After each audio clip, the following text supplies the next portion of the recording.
ओम त्र्यंबकम यजामहे सुगंधिम पुष्टिवर्धनम उर्वारुकमेव बंधनान मृत्युर्मोक्षीमामृतात्। दोस्तों, आप लोगों ने भोजपुरी फिल्म इंडस्ट्री के training singer, training superstar, hit machine Khesari Lal Yadav ji के न्यू बोलबम वीडियो सॉन्ग बाबू भोलेनाथ के दीवाने को देख और सुन ही लिए होंगे। और खेसारी जी के बाबू भोलेनाथ के दीवाने बोलबम वीडियो सॉन्ग को सुनने और देखने के बाद मैं यही कहना चाहूँगा कि खेसारी जी के बाबू भोलेनाथ के दीवाने बोलबम वीडियो सॉन्ग एंटरटेनमेंट से भरपूर है, मनोरंजन का डबल तड़का है। और खेसारी जी के पिछले सभी गानों की तरह ही खेसारी जी का न्यू बोलबम वीडियो सॉन्ग बाबू भोलेनाथ के दीवाने भी सुपर डुपर हिट होगी, इसमें कोई शक नहीं।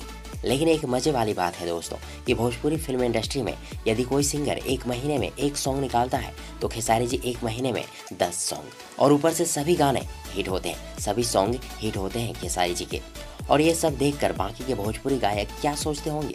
वैसे छोड़िए, आप लोग ये बताइए कि आप लोगों को क्या लगता है, खेसारी जी का बाबू भोलेनाथ के दीवाने बोलबम सॉन्ग हिट होगी, सुपर हिट होगी या फिर ब्लॉकबस्टर हिट होगी? कमेंट बॉक्स में जरूर लिखिएगा। और यदि आप सबों को ये छोटा सा रिव्यू, ये छोटा सा वीडियो पसंद आई हो तो प्लीज़ वीडियो को लाइक करें, वीडियो को अपने दोस्तों के साथ शेयर करें। और हाँ, चैनल पे यदि नए हैं, यदि मेरे यूट्यूब चैनल प्रभास कॉन्सेप्ट पे नए हैं तो प्लीज़ चैनल को सब्सक्राइब कर लें और साथ ही चैनल के बेल आइकन को प्रेस जरूर कर लें, ताकि खेसारी जी से जुड़ी हर एक नई पुरानी अपडेट सबसे पहले आप तक पहुंचे। ओके फ्रेंड्स, मिलते हैं एक और नई वीडियो लेकर, तब तक के लिए good wishes for good luck.